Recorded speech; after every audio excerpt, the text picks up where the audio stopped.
दोस्तों, आपका स्वागत है एक नई वीडियो में। जैसा कि आप देख रहे हैं टाइटल हिंदू लॉज। तो इस वीडियो में हम हिंदूज के जो लॉज है, हिंदू जिन लॉ को फॉलो करते हैं या जो हिंदू रिलीजन है उसमें जिन जिन लॉ को फॉलो किया जाता है उन लॉ के बारे में हम डिटेल से डिस्कशन करेंगे। अब जो हिंदू लॉज है प्रेजेंट टाइम में ऐसे कौन से लॉज है जो इंडिया में हिंदूज जो है हिंदू जो है जो हिंदू रिलीजन के लोग हैं उनके ऊपर फॉलो होते उनके ऊपर अप्लाई होते हैं।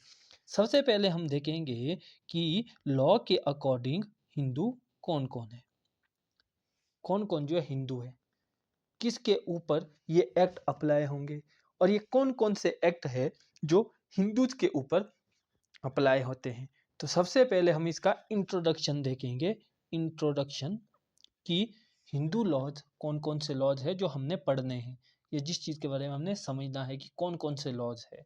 तो सबसे पहले हिंदू लॉ में जो आता है वो है हिंदू मैरिज एक्ट 1955।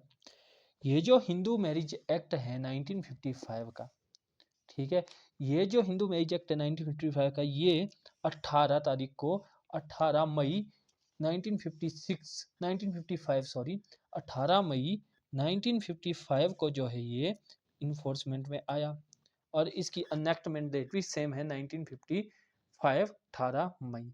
तो ये इस तारीख को इन्फोर्समेंट में आया। तो अब इस एक्ट में हमें क्या क्या देखने को मिलता है। सबसे पहले जो है इसमें हमें डेफिनेशन देखने को मिलती है किसकी, हिंदू की, कि हिंदू कौन है। उसके बाद जो है दूसरी जो हमें चीज़ देखने को मिलती है वो है मैरिज, कि हिंदू जो हिंदूज है उनकी मैरिज के लिए क्या क्या कंडीशन है, कौन कौन से लोग हैं जो हिंदू लोगों से मैरिज कर सकते हैं या हिंदू किन किन से मैरिज कर सकते हैं। दूसरी चीज़ हमें ये देखने को मिलती है। तीसरी चीज़ हमें इसमें देखने को मिलती है डिवोर्स। डिवोर्स जब मैरिज हो गई तो डिवोर्स। फिर रेस्टिट्यूशन RCR जिसको हम बोलते हैं रेस्टिट्यूशन ऑफ कॉन्जुगल राइट, ये क्या है। फिर जुडिशियल सेपरेशन, जुडिशियल सेपरेशन क्या है। फिर void, void marriage, void marriage क्या है। और वॉइडेबल मैरिज, वॉइडेबल मैरिज क्या है। और उसके बाद जो है हमें डिवोर्स, म्यूचुअल डिवोर्स देखने को मिलता है। डिवोर्स में भी म्यूचुअल डिवोर्स और साथ ही साथ वुमेन ग्राउंड फॉर डिवोर्स। और इसके बाद जो है हमें देखने को मिलती है कस्टडी ऑफ चाइल्ड और अपील का प्रोविज़न।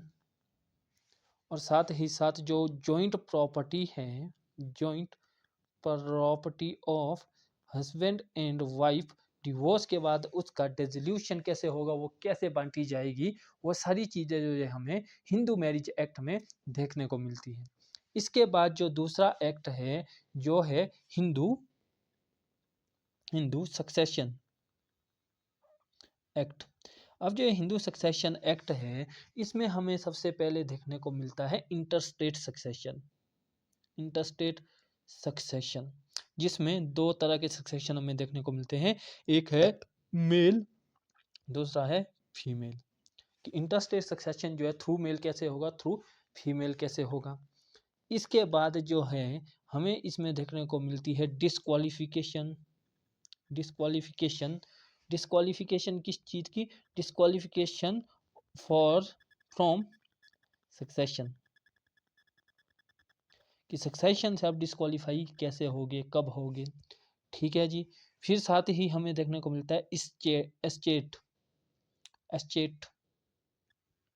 एस्टेट यानी कि आपकी प्रॉपर्टी जो है वो गवर्नमेंट को कब जाएगी, क्यों जाएगी, कैसे जाएगी। और लास्ट में जो हम इसमें देखते हैं वो है टेस्टामेटरी सक्सेशन, टेस्टामेटरी सक्सेशन।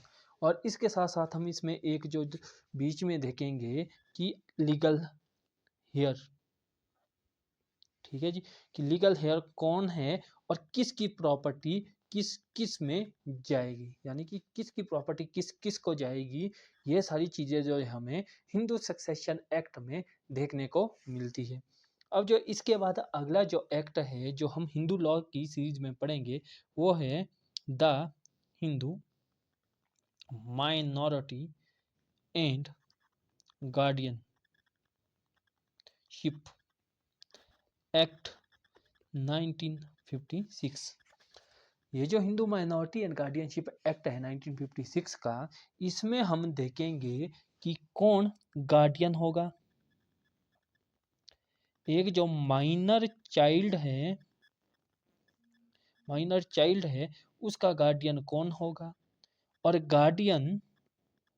गार्डियन कितनी तरह के होंगे, टाइप ऑफ गार्डियन गार्डियन कितने तरीके के होंगे, ठीक है। और इसके साथ साथ हम देखेंगे पावर्स ऑफ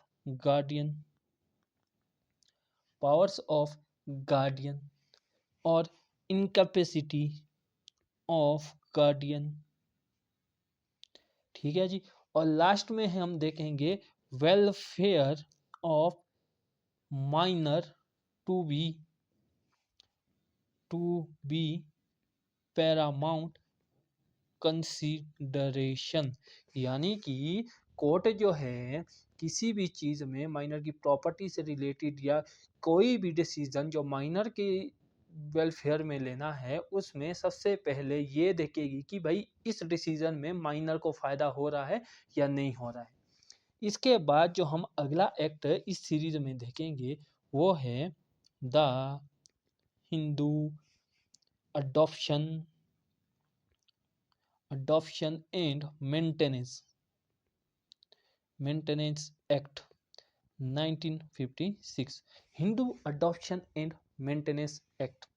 अब जो इसमें हम देखेंगे सबसे पहले कि भाई अडॉप्शन कौन दे सकता है और कौन ले सकता है, ठीक है जी, कि अडॉप्शन कौन दे सकता है और कौन ले सकता है, और कैंसलेशन ऑफ अडॉप्शन, कि जो अडॉप्शन है उसका कैंसलेशन कब होगा, कैसे होगा, क्या क्या उसके तरीके हैं, क्या क्या कौन कौन जो है कंपेसिटी रखता है अडॉप्शन देने की, कौन कौन कंपेसिटी रखता है अडॉप्शन लेने की, और जो अडॉप्शन है वो कब इफेक्ट और उसका क्या इफेक्ट होता है, वो कब इफेक्ट होता है, कब से इफेक्ट होता है, ये सारी चीज़ें हम इसमें देखेंगे। और इसके साथ साथ हम इसमें मेंटेनेंस जो है मेंटेनेंस का जो पार्ट है वो भी हम इसमें देखेंगे कि जो एक हिंदू वाइफ है, ठीक है, और जो डिपेंडेंट्स है, ठीक है, वो किससे, और जो विडो है, ठीक है, ये तीनों जो है ये कब किससे और कैसे जो है वो मेंटेनेंस क्लेम कर सकते हैं, ये जो है हम Hindu adoption and maintenance act जो है उसमें देखेंगे। इसके बाद जो अगला जो हिंदूज का लॉ है जिसको हम पढ़ेंगे, जिसमें सिर्फ 5 सेक्शन से ओनली 5 सेक्शन है, जो कि है the Hindu disposition of property act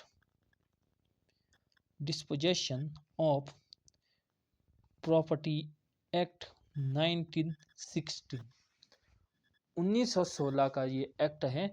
इसके बारे में भी जो है हम अपनी इस जो लेक्चर सीरीज है हिंदू लॉज की, उसमें हम इस चीज़ को देखेंगे। तो आज हम सिर्फ यही डिस्कस करेंगे कि हमने क्या क्या पढ़ना है। कल से जो है हम स्टार्ट करेंगे हिंदू, या नेक्स्ट वीडियोस हम स्टार्ट करेंगे हिंदू मैरिज एक्ट 1955 को। इसमें हम वो सारी चीज़ें पढ़ेंगे जो कि एक वैलिड हिंदू मैरिज के लिए ज़रूरी होती है, और साथ ही साथ इसमें हम सबसे इम्पोर्टेंट जो चीज़ सबसे पहले पढ़ेंगे वो पढ़ेंगे हु इज हिंदू, कि अकॉर्डिंग टू लॉ हिंदू कौन कौन है, या for the purpose of Hindu laws, Hindu जो लॉज है उनके बेस पे कौन-कौन हिंदू है और हिंदू लॉज जो है ये किस-किस के ऊपर जो है वो अप्लाई होते हैं। ये हम नेक्स्ट वीडियो से शुरू करेंगे। तो आज की इस वीडियो में इतना ही, मिलते हैं आप लोगों से नेक्स्ट वीडियो में।